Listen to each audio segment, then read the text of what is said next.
Before bicycles begin to ring and tour boats fill the canals, Amsterdam can feel strangely still. The tall houses lean slightly toward the water, and the bridges look as though they have stood there forever. But beneath this peaceful surface lies a difficult truth. This city was built on wet, highly unstable ground. Logically, it should have sunk into the dark mud centuries ago. Its survival is no miracle. It is the direct result of generation after generation finding ways to hold it up, keeping it dry in a place where land and water were never completely separate.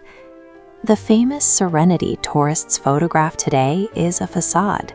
It masks a desperate, continuous battle against gravity and the natural environment. Imagine this landscape in the 13th century. There is no canal ring, no elegant brick houses. There is only the river Amstel, flowing through desolate marshland and soft, dangerous peat. Small wickerwork and wooden houses slowly began to appear near the water. The people living in them were fishers, craftspeople, and traders trying to build ordinary lives in an unforgiving place.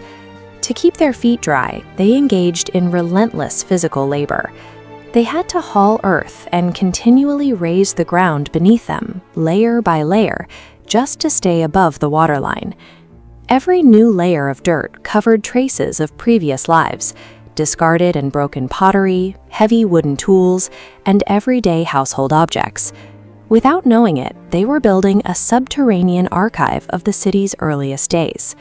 From the absolute beginning, survival meant building on top of the marsh, leaving behind thick layers of debris and sand that became the city's true bedrock. Sometime before 1275, those residents built a dam across the Amstel. It controlled the unpredictable water, created a central gathering place, and gave the growing settlement its name, Amsterdam. While water acted as a boundary for most medieval cities, Amsterdam turned it into a road. Looking at this dense harbor scene, we can see how boats brought grain, timber, and salt, turning a hostile environment into a highly advantageous global highway. Explosive trade brought wealth, and with wealth came ambition. But warehouses and public buildings were heavy, and the soft peat topsoil was far too weak to support them.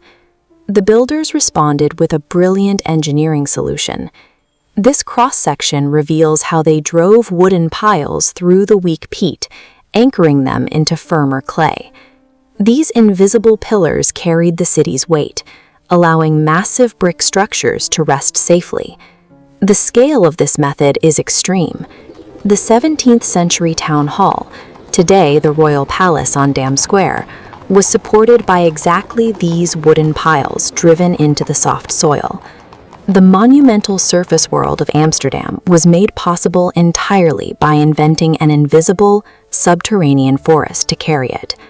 By the beginning of the 17th century, the population had exploded. People arrived for trade, work, and safety, forcing city leaders to plan an ambitious, expanding ring of canals.